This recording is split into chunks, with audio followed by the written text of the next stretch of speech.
Rupees 3,400 is divided among A, B, C, D in such a way that A and B, B and C, C and D may be 2:3, 4:3, 2:3 respectively. Sum of shares of B and D. Ennaanu question. So A is to B is to C is to D. A is to B 2:3. B is to C 4:3 and C is to D 2:3. അപ്പോൾ ഇത് ബാക്കി നമ്മൾ blank spaces fill ചെയ്യുന്നത് നമുക്ക് ഇത്രയും blank spaces ഉണ്ട്. Blank spaces fill ചെയ്യുന്നത് ഇങ്ങോട്ടാകുമ്പോഴത്തേക്കും 3, പിന്നെ ഇതിൻ്റെ ഇങ്ങോട്ട് ഫില്ല് ചെയ്യുമ്പോഴത്തേക്കും ദ സെയിം നമ്പർ 4. അടുത്തത് ഇതിൻ്റെ ഇങ്ങോട്ട് ഫില്ല് ചെയ്യണമെങ്കിൽ 3.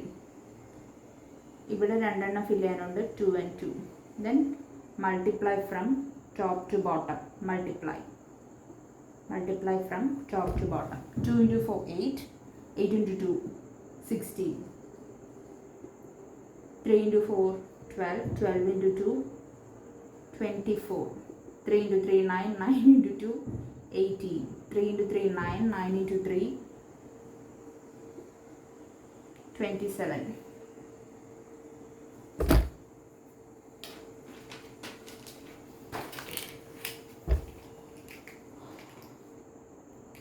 സോ റേഷ്യോ ഇത് ബേസ് ഫോം ആണ്, കാരണം എല്ലാം കോമൺ ആയിട്ട് നമുക്ക് എടുക്കാനൊന്നുമില്ല. സോ ഇത് ബേസ് ഫോം ആണ്. ഓക്കെ, ഇനി sum of shares of B and D ആണ് ചോദിച്ചിരിക്കുന്നത്. അപ്പം മൊത്തം എത്ര ഉണ്ട്? 16 + 24 + 18 + 27. 16 + 24 + 18 + 27. 24 + 16 40, 58 + 27 85. Sum of shares of B and D. So B and D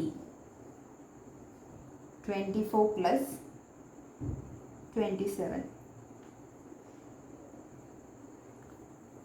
So B plus D 51 ആണ്.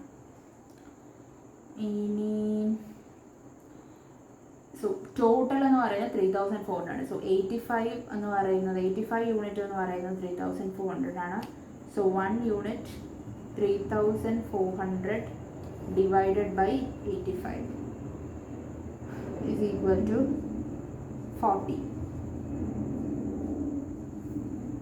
So B plus D 51 into 40, 2,040 rupees.